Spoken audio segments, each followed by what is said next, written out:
Question number 1, the colour code of resistance is given below. ये colour code आपको given है carbon resistor का, और आपसे क्वेश्चन में बोला है कि इसको डिकोड करना है, इसका मतलब इसका वैल्यू क्या होगा।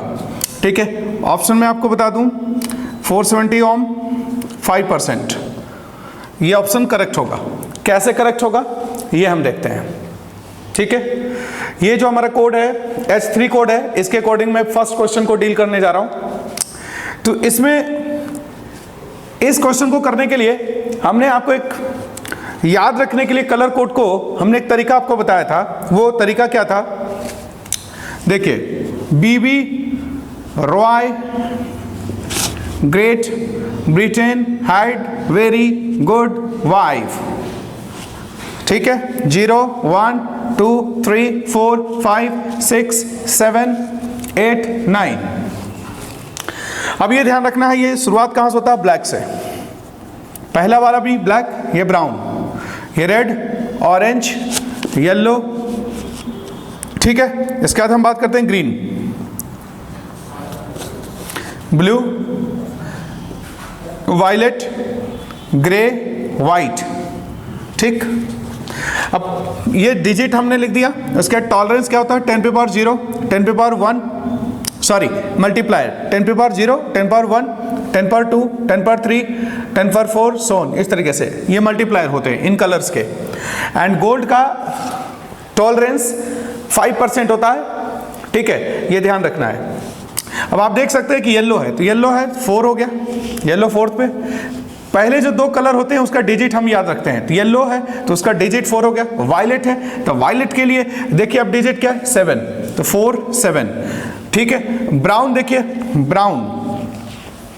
ब्राउन क्या हो गया, 0 10, सॉरी ब्राउन का हो गया 1, तो यानी 10 पे पावर 1। तो यहाँ पर क्या करते हैं हम, इसको लिखने का तरीका होता है, पहले दो कलर का हम डिजिट लिखते हैं, फिर इनटू थर्ड जो कलर होती है उसकी हम मल्टीप्लायर रखते हैं। ठीक है, तो इनटू करके लिखना होता है। 10 तो ब्राउन है तो ब्राउन का मल्टीप्लायर क्या होगा, 10 पे पावर 1। ठीक है, प्लस माइनस 5% गोल्ड है, तो ये क्या हो गया answer, 470 Om 5%। Find the torque about the origin when a force of 3J Newton। Question number 2, force vector 3J Newton है। Find the torque about the origin when a force of 3J Newton acts on a particle whose position vector is 2k। यानी r vector position vector हमें दे रखा है 2k। ठीक है, और ये unit जो है मीटर में है और ये यूनिट न्यूटन में है, ये ध्यान रखना है। टॉर्क की वैल्यू पूछा है, टॉर्क क्या होगा, तो torque is equal to r cross f होता है। ठीक है, r वेक्टर हमारा 2k वेक्टर है, क्रॉस f वेक्टर 3j है, तो 6 2 × 3 6 k क्रॉस j। हमने आपको एक क्लास में एक चीज बताया था i j k, हालांकि इसका बहुत सारे तरीके हैं, लेकिन एक तरीका है याद रखने के लिए कि एंटी क्लॉकवाइज में अगर हम चलते हैं तो पॉजिटिव होता है। फॉर एग्जांपल आई क्रॉस जे करना है, पहले आप लिख दो आई जे के एंटी क्लॉकवाइज में, और वो ऑर्डर जो एंटी क्लॉकवाइज फॉलो करोगे तो पॉजिटिव में आएगा। मतलब सेंस आई क्रॉस जे करोगे तो प्लस के होगा, अगर जे क्रॉस आई करोगे तो माइनस के होगा। तो आप देखिए यहाँ के क्रॉस जे है, तो के क्रॉस जे, के यहाँ है और जे यहाँ है, तो के क्रॉस जे उल्टा चलना पड़ रहा है ना, तो उल्टा चलना पड़ रहा है तो क्या होगा, माइनस आई, तो यानी -6i। तो करेक्ट आंसर इज -6i। जो मैं सेट डील कर रहा हूं उस सेट के अकॉर्डिंग इसका ऑप्शन 4 है, fourth option -6i, newton metre, option 4th is correct. Question number 3 हम बात कर रहे हैं, a cylinder contains hydrogen gas at pressure of 249 kilopascal and temperature 27 degree Celsius। Density given है, इस डेंसिटी फाइंड करना है। R की वैल्यू 8.3 जूल पर मोल पर केल्विन ये होता है, जैसा कि आपको मालूम है, और ये गिवन भी है। बहुत ही क्वेश्चन ठीक है, मतलब ज़्यादा कुछ टफ नहीं है क्वेश्चन, ये बहुत ही आसान है। Temperature equal to 27 degree Celsius है, तो इसको आप 300 केल्विन आप लिख सकते हो। 27 + 273 है ना, 300 केल्विन हो गया। ऐसा यूनिट में हमने कन्वर्ट कर लिया इसे। और यहाँ पर सिलेंडर, एक सिलेंडर है जिसमें प्रेशर हमको गिवन है। प्रेशर कितना है? 249 किलो पास्कल, है ना। 249 किलो पास्कल गिवन है आपको, और टेम्परेचर आपको गिवन है 27 डिग्री सेल्सियस। ठीक, इसको हमने कन्वर्ट कर लिया, आर की वैल्यू पता है, आर को जानते हो 25/3 हम लिख सकते हैं अपनी सहूलियत के लिए भी। 25/3 8.33 होता है, तो 8.3 लगभग 25/3। तो आपको पता है डेंसिटी पूछा है, तो डेंसिटी का जनरल फॉर्मूला हम इसको P और mRT के रूप में लिखे हैं, तो Pm/RT होता है। P is the pressure, M is the molecular weight and R is the, पता ही आपको R की वैल्यू, T पता ही है, अब आप इसमें रख दीजिए वैल्यू, है ना। 249 इंटू 10⁻³ ये प्रेशर हो गया, इंटू मॉलिक्यूलर वेट, हाइड्रोजन का क्या होगा, तो मॉलिक्यूलर वेट जो होगा, मॉलिक्यूलर वेट वो होगा हाइड्रोजन के लिए 2 ग्राम पर मोल। ठीक है, आप चाहे तो इसको SI यूनिट में कन्वर्ट कर ले, करना ही पड़ेगा, 2 × 10⁻³ kg पर मोल, है ना, SI यूनिट में मॉलिक्यूलर वेट। अब आप यहां पर रख सकते हैं 2 × 10⁻³ अपॉन RT, R की वैल्यू में 25/3 इंटू टेम्परेचर को 300 लिख सकता हूं। अब आप इसको सॉल्व कर लीजिए, 300, है ना। आप इसको सॉल्व करें, 498/2500 लगभग आएगा, 498/2500। 498 को अप्रोक्सीमेटली अगर मैं 500 लेकर चलता हूं तो 500/2500, ठीक है। इसको 500/2500 अगर लेकर चलूं तो ये आ गया 1/5 and this is equal to 0.2। ऐसा यूनिट होगा kg पर, ठीक है, kg per metre cube. Answer 0.2 kg per metre cube. Question number 3 finished हो गया। Question number 4, two cylinders A and B of equal capacity connected to each other via a stopcock contains an ideal gas at STP। मैं आपको बता दूं, simple, आप question समझ में आ गया होगा। क्वेश्चन नंबर 4 की मैं बात कर रहा हूं।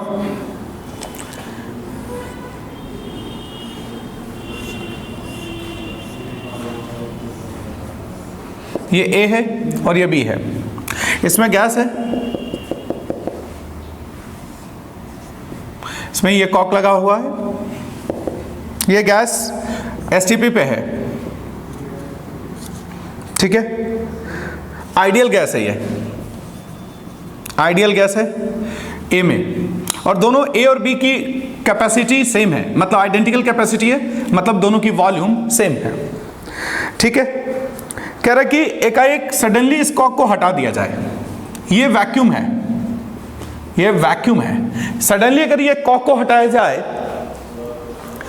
तो गैस कौन सी प्रोसेस के अंदर माना जाएगा? Number 1 option isobaric, isobaric. Number 2 isothermal. Number 3 adiabatic. Number 4 isochoric. अब यह क्वेश्चन देखिए, इस क्वेश्चन में आंसर दोनों हो सकते हैं, आइसोथर्मल भी हो सकते हैं और एडियाबैटिक भी हो सकते हैं। कैसे होंगे वह मैं आपको बताता हूं। देखिए, जैसे ये हटेगा, है ना, तो यहां तो वैक्यूम है, तो ये जो एक्सपेंशन करेगा a kind of free expansion, free expansion. तो इसके लिए जो प्रेशर है, यानी अगर कोई भी गैस अगेंस्ट वैक्यूम, अगर वो अगेंस्ट जीरो प्रेशर अगर वो भागता है, एक्सपेंशन करता है गैस, ठीक है, तो एक्सपेंशन तो हो रहा है, वॉल्यूम तो चेंज हो ही रहा। तो पहली बात तो आइसोकोरिक नहीं हो सकता, वॉल्यूम चेंज हुआ है इसका, गैस एक्सपेंड करेगी, तो आइसोकोरिक तो हो ही नहीं सकती, ठीक है। आइसोबारिक भी नहीं होगा। हम बात करें एडियाबैटिक और आइसोथर्मल में, दोनों में कौन हो सकते हैं? अब देखते हैं जरा। हीट एक्सचेंज नहीं होगा। यहां पर क्वेश्चन में बोल रखा है कि सराउंडिंग में इंसुलेशन है, तो सराउंडिंग में इंसुलेशन है तो बच्चों हीट एक्सचेंज 0 होगा, तो डेल्टा क्यू इज 0, ठीक है। अब डेल्टा क्यू जीरो है और यहां पर प्रेशर जीरो हम कह सकते हैं। जब ये गैस फैलेगा तो इसके लिए एक्सटर्नल प्रेशर हम कह सकते हैं जीरो। तो work done pressure into change in volume होता है, तो वर्क डन जीरो होगा। ठीक बात है, समझ में आए? Pressure into change in volume, तो वर्क डन यहां पर जीरो हो रहा है, ये तो सही है। फर्स्ट लॉ ऑफ थर्मोडायनेमिक्स के अकॉर्डिंग डेल्टा क्यू बराबर डेल्टा यू प्लस डब्ल्यू आप जानते हो। तो डेल्टा क्यू जीरो है और डब्ल्यू भी जीरो है, तो डेल्टा यू क्या मिला? जीरो। और डेल्टा यू जीरो, इसका मतलब एनसीवी डेल्टा टी, यानी delta T change in temperature ये जीरो। इसका मतलब ये हुआ टेम्परेचर चेंज नहीं हुआ, मतलब इनिशियल और फाइनल टेम्परेचर सेम है। इसका मतलब है कि ये आइसोथर्मल है। और आप कह सकते हो कि यहाँ पर हीट एक्सचेंज नहीं हो रहा है इस केस के बीच में, तो एडियाबैटिक भी है। तो ये दोनों हो सकता है ऑप्शन, ठीक है, आइसोथर्मल और एडियाबैटिक। कई लोग आइसोथर्मल कह रहे हैं, कई लोग एडियाबैटिक कह रहे हैं। तो अगर यही मल्टीपल में होता तो ये दोनों ही आंसर सही होता, बट इसको दो नहीं देना चाहिए, ठीक है। Thank you.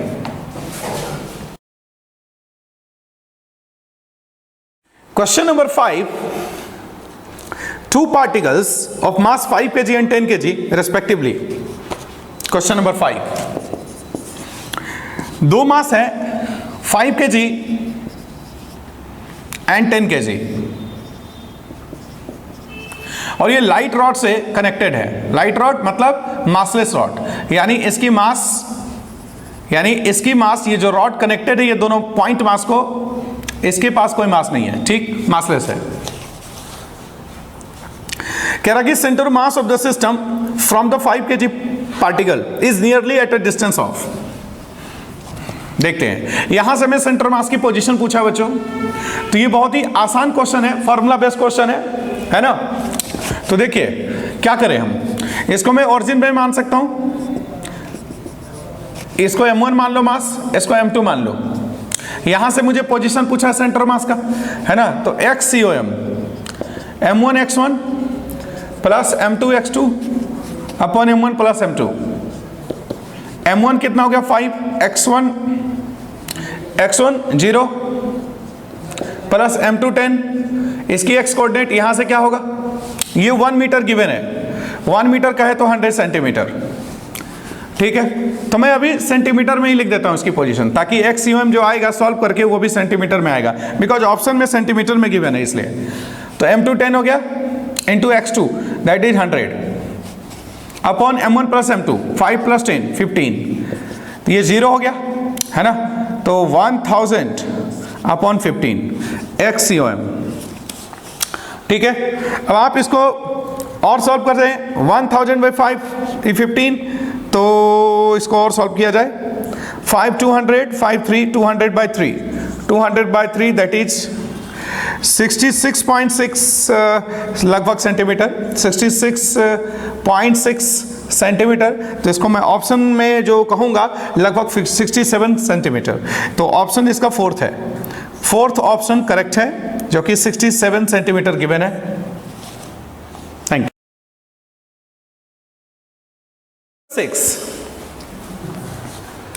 A ray is incident at an angle of incidence I on one surface of a small angle prism, small angle prism with angle of prism A and emerges normally from the opposite surface if the refractive index of the material of the prism is mu, then the angle of incidence is nearly equal to। एक thin prism given है हमें, एक thin prism हमें given है,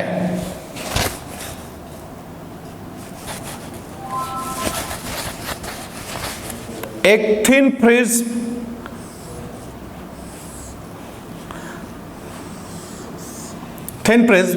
समझ लेना, thin prism में angle of prism यहां पर A है और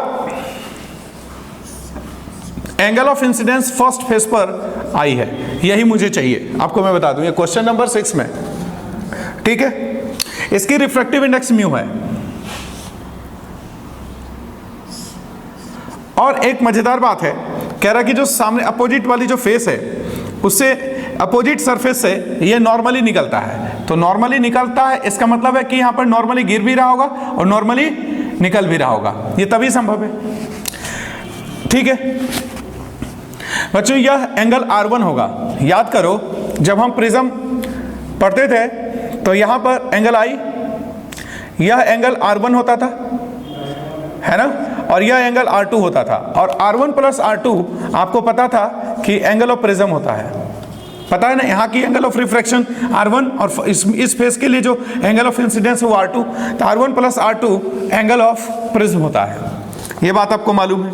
एंगल ऑफ इमरजेंस यहाँ 0 है, नॉर्मली आ रहा है, आपको पता है कि नॉर्मली हिट कर रहा है, तो R2 भी क्या है 0, R2 यहाँ पर 0 है, यानी यहाँ पर जो एंगल ऑफ इंसिडेंस होता है उसको हम R2 कहते हैं, और यहाँ पर एंगल ऑफ रिफ्रैक्शन जो होता है उसको R1 कहते हैं। तो R2 0 है, एंगल ऑफ इमरजेंस 0 है, नॉर्मली निकल रहा है। तो R1 plus R2 is equal to A, है ना। तो R2 यहाँ 0 रख दिया जाए, R1 plus 0 equal to A, R1 equal to A, तो R1 A मिल गया, ठीक है। अब आप कह सकते हो यहाँ पर स्नेल्स लॉ अगर हम यूज करें तो क्या होगा, 1 into sine I is equal to mu into sine R1। Direct मैं लिख रहा हूं, sine I is equal to mu into sine R1। R1 की वैल्यू यहां पर A है तो साइन A लिख रहा हूं, और आपको पता है कि एंगल यहां पर बहुत छोटा है ना, तो साइन यहाँ साइन आई लिख सकता हूं, तो आई बराबर म्यू इंटू साइन ए यहाँ पर A हो जाएगा। तो आंसर हो गया angle of incidence is equal to mu into A। This is the correct answer, यानी मेरे सेट में जो आंसर है यह फोर्थ ऑप्शन है, fourth option mu into A।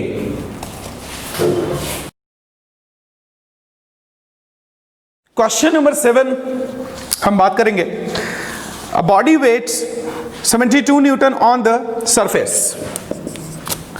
A body weighs 72 newton on the surface of the earth. एक बॉडी का जो वेट है ऑन द अर्थ सरफेस वह 72 न्यूटन है। मान लीजिए कि अर्थ सरफेस है ना, अर्थ सरफेस पे अगर कोई बॉडी है तो इसका जो वेट है वह है 72 न्यूटन। आप अगर मान सकते हो कि इसका जो अर्थ के सरफेस पर जी हो वो जी है, तो यानी यहाँ पर mg की वैल्यू 72 न्यूटन है ना, mg की वैल्यू 72 न्यूटन है, ठीक है।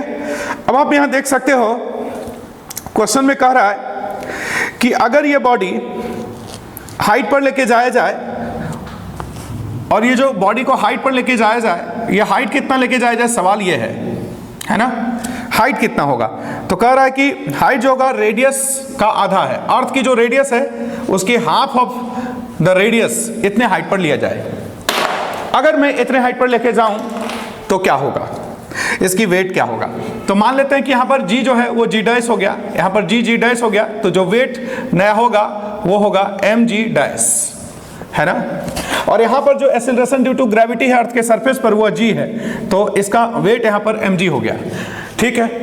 तो अब आप देखिए हम g डैश की वैल्यू क्या लिखेंगे, सिंपली h हाइट पर g डैश की वैल्यू क्या होगा, GME। जनरल फॉर्मूला अगर मैं बात करूं तो GME है ना, GME, ME is the mass of earth, तो GME है ना, GME अपॉन R स्क्वायर, है ना, GME अपॉन RE स्क्वायर, यही होता है, G dash equal to GME upon RE square. अब आप देख सकते हो यहां पर कि small g is equal to क्या होता है, GME अपॉन RE स्क्वायर, और g डैश जो होगा RE प्लस h का होल स्क्वायर होगा, है ना, GME upon RE plus h का होल स्क्वायर यहाँ पर h हाइट पर। तो अगर मैं इसको g डैश को पहले ले आता हूँ, हालांकि आपको ये फॉर्मूला याद होगा लेकिन मैं निकालने के लिए बता रहा हूँ, अगर जिसको याद नहीं है, क्या मैं GME को स्मॉल g RE स्क्वायर लिख सकता हूँ, small g RE square upon RE plus h का होल स्क्वायर। अब आप इससे RE कॉमन ले सकते हो, हालांकि g RE square upon RE common ले लिया जाए तो 1 प्लस h बाय RE का होल स्क्वायर, समझ में आ रहा है। तो इसको मैं लिख सकता हूं g RE square upon RE square into 1 plus h by RE का होल स्क्वायर, मैं समझाने की कोशिश कर रहा हूं। अगर आपको ये रिजल्ट याद है तो ये क्वेश्चन विद इन 1 मिनट हो जाएगा, लेकिन जिसको याद नहीं है उसको तो मैं करके दिखा रहा हूं कि कैसे आ रहा है। तो यह जी डैश बच्चों हो गया, आर ई स्क्वायर छमाछम हो गया, यानी जी डैश बराबर G upon 1 plus H by R E का होल स्क्वायर। ठीक है, यानी एच हाइट पर जो होगा, अर्थ के सरफेस से एच हाइट पर जो एक्सेलरेशन ड्यू टू ग्रेविटी होती है जी डैश, वो इतना होता है। ठीक, अगर एच कंपेरेबल है आर ई के रेस्पेक्ट में रेडियस ऑफ अर्थ के सामने, तो यही फॉर्मूला होगा। ठीक है, तो यहां पर जो एच है वो r/2 है, तो यह कंपेरेबल है, तो ये इसको मैं ऐसे ही छोड़ दूं। अच्छा, इसको मैं वेट के रूप में अगर एक्सप्रेस करूं तो weight will be mg dash equal to mg upon 1 plus H by R E. H को मैं आर ई लिख सकता हूं, re/2 लिख सकता हूं। एच को re/2 लिखूंगा तो re छमाछम हो गया, तो हाफ हो गया। यहां पर मैं लिख सकता हूं 1 प्लस हाफ का होल स्क्वायर। ठीक है, तो mg डैश दैट इज यहां पर की जो वेट है वो mg डैश है, मास तो वही रहेगा बॉडी का। तो mg dash equal to mg। अब mg यहां पर बच्चों दे रखा है हमको, है ना, 72 न्यूटन। अर्थ के सरफेस पर जो है वेट वो mg है, एंड दैट इज 72 न्यूटन। ठीक है, और नीचे हो जाएगा 1 प्लस हाफ का होल स्क्वायर, तो 2 1 2 प्लस 1 3/2, 3/2 का होल स्क्वायर। 3/2 का होल स्क्वायर क्या होगा, 9/4, 9/4, 72 इंटू 4/9 है ना, 9 8 जा 72, 8 इंटू 4 32 न्यूटन mg डैश। ठीक है, तो इस सेट का जो ऑप्शन होगा वो थर्ड ऑप्शन है। थर्ड ऑप्शन करेक्ट है, that is 32 Newton. Thank you. Question number 8 की मैं बात करूंगा। Question number 8, an iron rod of susceptibility 599 is subjected to a magnetizing field of 1200 ampere per meter। यानी हम आपको क्या क्या गिवन है पहले वो नोट कर लेते हैं। ससेप्टिबिलिटी का ही आपको गिवन है, ठीक है, वो 599, okay, and magnetizing field H 1200 ampere per metre magnetizing field. The permeability of material of the rod is, ठीक है, permeability of the material of the rod, तो हम जानते हैं कि mu equal to mu naught into 1 plus chi. आपको एक बात बताऊं, यहां पर एच की कोई जरूरत नहीं है, डमी वैल्यू ऐसे ही दे रखा है, ठीक है, जरूरत ही नहीं है इसकी, म्यू निकल जाएगा इससे। आपको म्यू नॉट की वैल्यू 4 पाई इंटू 10⁻⁷, 1 प्लस काई की वैल्यू 599 है, तो यानी 600 हो गया, 1 प्लस 59 है ना, ये सॉरी 599, तो 1 प्लस 599 दैट इज 600। अब आप इसको सॉल्व कीजिए, तो 24 पाई इंटू 10⁻⁵, ठीक है, and that is 2.4 pi, 2.4 pi into 10⁻⁻⁴ tesla metre per ampere. This is the correct answer, which is in option 2. Option 2 is correct option, है ना, 2.4 pi into 10⁻⁴ Tesla metre per ampere. यह question जो था, यह question formula based था, ठीक है। Thank you. Question number 9 में बात करूंगा। ये बहुत ही थ्योरेटिकल क्वेश्चन है, मतलब ये याद रहता है, और ये क्वेश्चन मेरे नोटबुक में डायरेक्टली नोट कराया गया होगा, ठीक है, और आपने देखा है डायरेक्ट ये क्वेश्चन बच्चा कर देगा। For transistor action which of the following statements is correct. तो पहला ऑप्शन मैं पढ़ रहा हूं, the base region must be very thin and lightly doped. आपको बता दूं मैं कि जो ट्रांजिस्टर का 3 सेक्शन होता है, इसमें बेस होता है, मिडिल जोन और एमीटर एंड कलेक्टर, दोनों साइड वाले सेक्शन होते हैं, है ना, ट्रांजिस्टर में। और सबसे लाइट डोपिंग बेस का होता है, और साइज में सबसे पतला भी होता है, तो इसीलिए इसका फर्स्ट ऑप्शन जो है करेक्ट ऑप्शन होगा, the base region must be very thin and lightly doped. तो यही करेक्ट ऑप्शन है। बेस, सेकेंड ऑप्शन कह रहा है कि base emitter and collector region should be have same doping concentrations. ये बिल्कुल गलत है, बिकॉज कंसंट्रेशन की मैं बात करूं तो सबसे ज़्यादा कंसंट्रेशन एमिटर में होता है और उसके बाद कलेक्टर में, उसके बाद बेस में होता है, इसलिए ये भी गलत है, ये गलत है। Base emitter collector region should have same size, नहीं, साइज की बात अगर मैं करूं तो सबसे पतला साइज, सबसे कम साइज बेस का होता है, उसके बाद एमिटर, उसके बाद कलेक्टर। इसलिए आप समझ रहे होंगे कि जो फर्स्ट ऑप्शन है वही करेक्ट है। ठीक है, तो फर्स्ट ऑप्शन इसका है, the base region must be very thin, the base reason must be very thin, must be very thin and lightly doped, and lightly doped. Correct option. Thank you. Question number 10 में बात करूंगा, light with an average flux of 20 वाट पर centimetre square, 20 वाट पर centimetre square.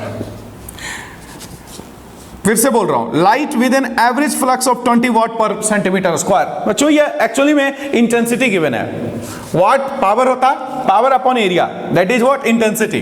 तो ये आप unit से भी पहचान सकते हैं। तो light with an average flux of इतना, मतलब व्हाट, इंटेंसिटी गिवन है हमें।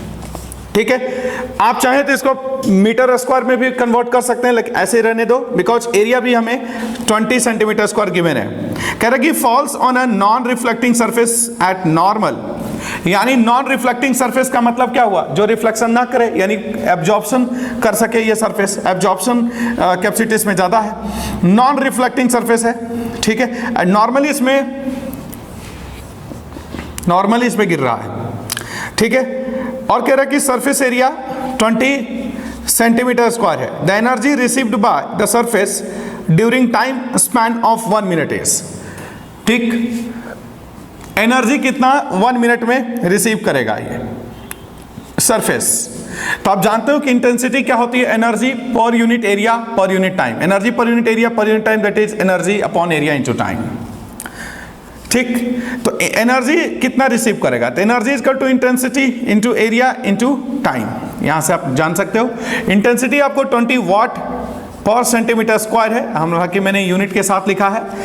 एरिया यहां पर सेंटीमीटर स्क्वायर में गिवन है, इसलिए थोड़ा सा दिखा रहा हूं मैं, 20 centimetre square, this is the area, and time 1 minute है, दैट इज 60 सेकेंड। तो बच्चों पर सेंटीमीटर स्क्वायर कैंसिल हो गया, वाट को हम जूल पर सेकेंड लिख सकते हैं, और पर सेकेंड और सेकेंड कैंसिल हो जाएगा तो जूल बचेगा, तो जो भी आंसर होगा वो जूल में ही आएगा। ठीक है, तो ये आपका आंसर, इसमें सॉल्व करके 400 into 60, 400 into 60, that is 24 into 10 power 3 joule हो गया। ठीक है, इस सेट के आंसर ऑप्शन नंबर 4 है, fourth option is correct option, energy is equal to 24 into 10 power 3 joule. Thank you. Question number 11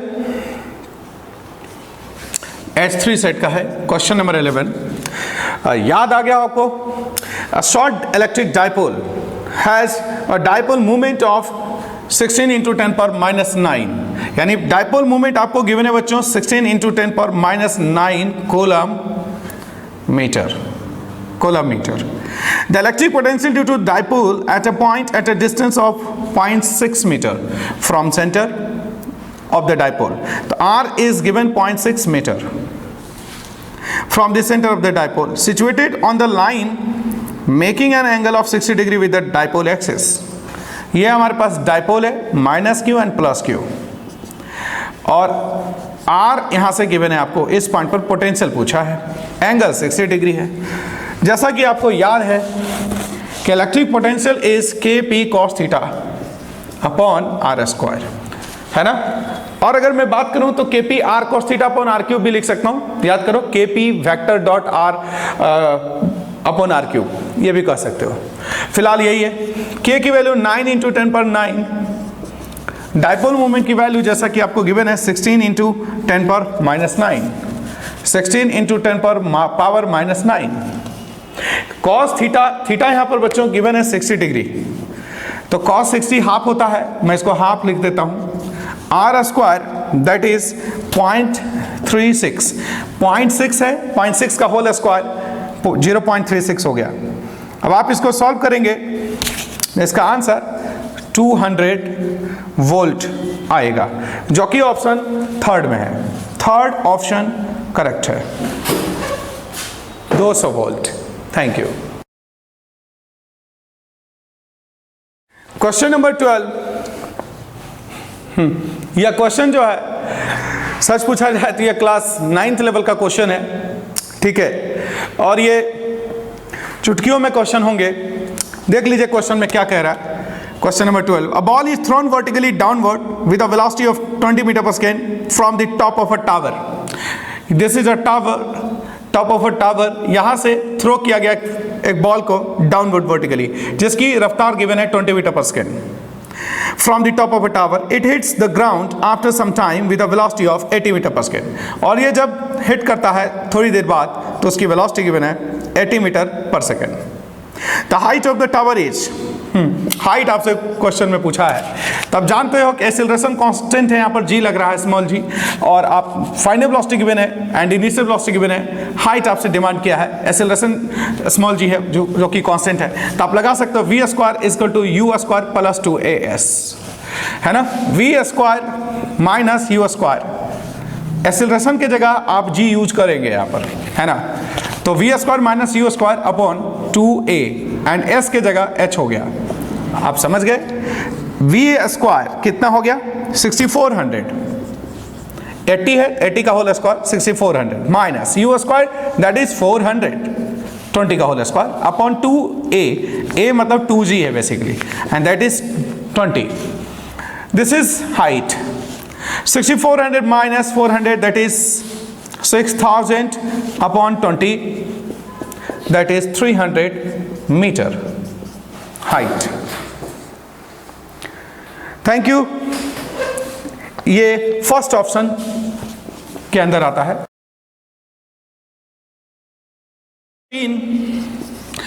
यह भी क्वेश्चन बहुत ही आसान है, हमारे 12th क्लास के बच्चे भी बहुत ही एंजॉय किए ये पेपर, ठीक है।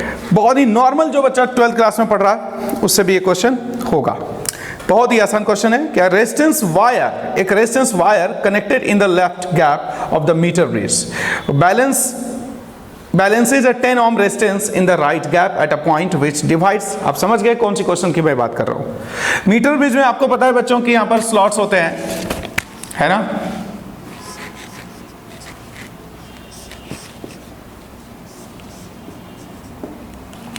ठीक है, मीटर ब्रिज यही होता है, ठीक है।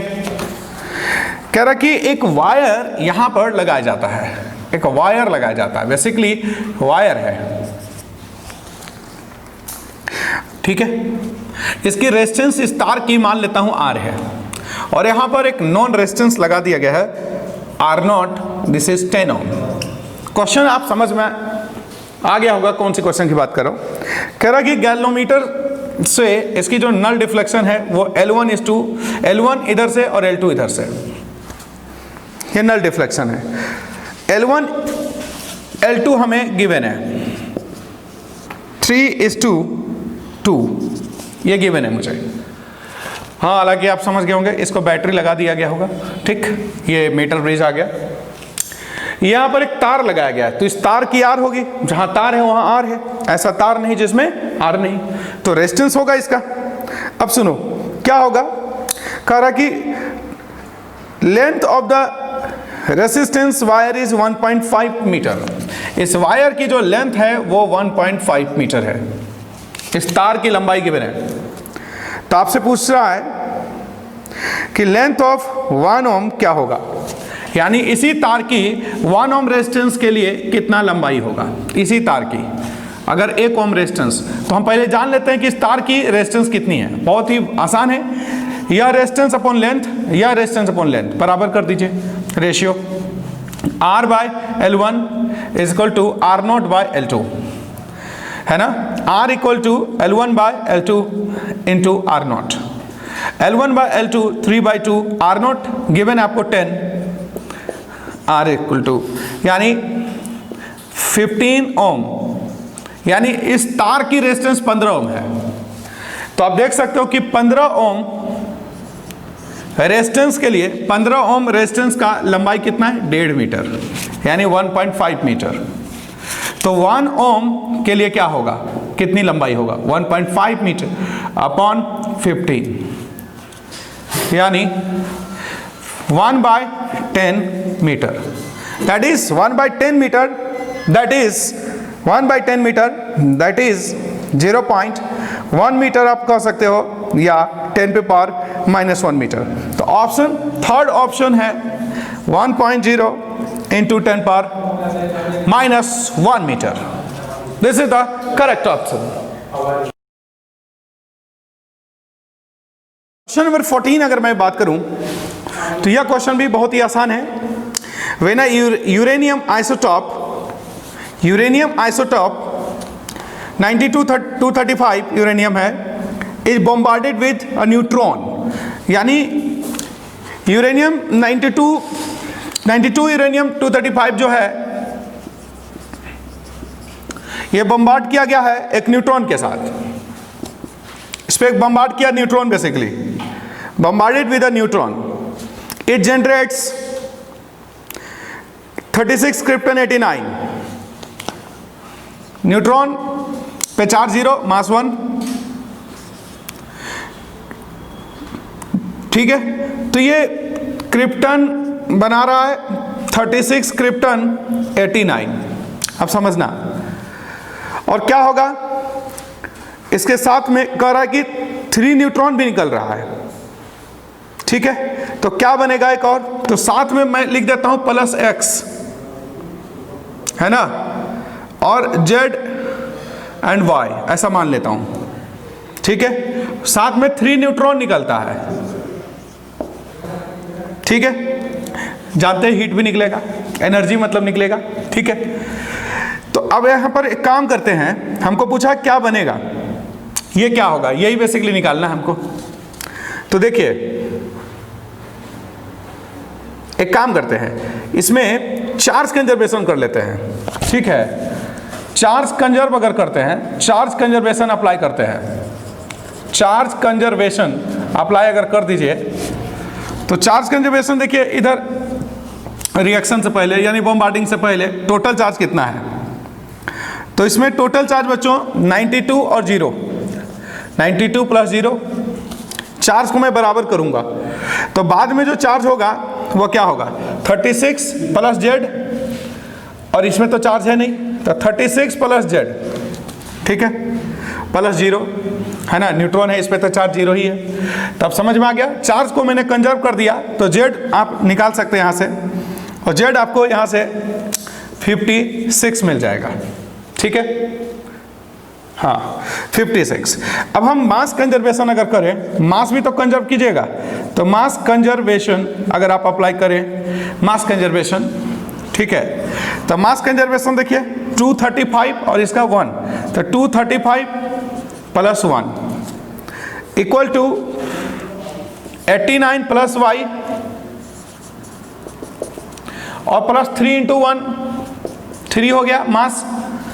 तब आप इसे सॉल्व करिए, 3 न्यूट्रॉन है ना, 1 न्यूट्रॉन का मास है ना 1, तो 3 × 1 3 हो गया। तो अब यहां से बच्चों y निकल जाएगा, y बराबर यहां से सॉल्व करके आएगा तुम्हारा 144। तो यानी इसमें ऑप्शन सरेआम दिख रहा है बेरियम, और जो ऑप्शन 2 में है हमारा correct barium 56, barium 144, this is the correct option.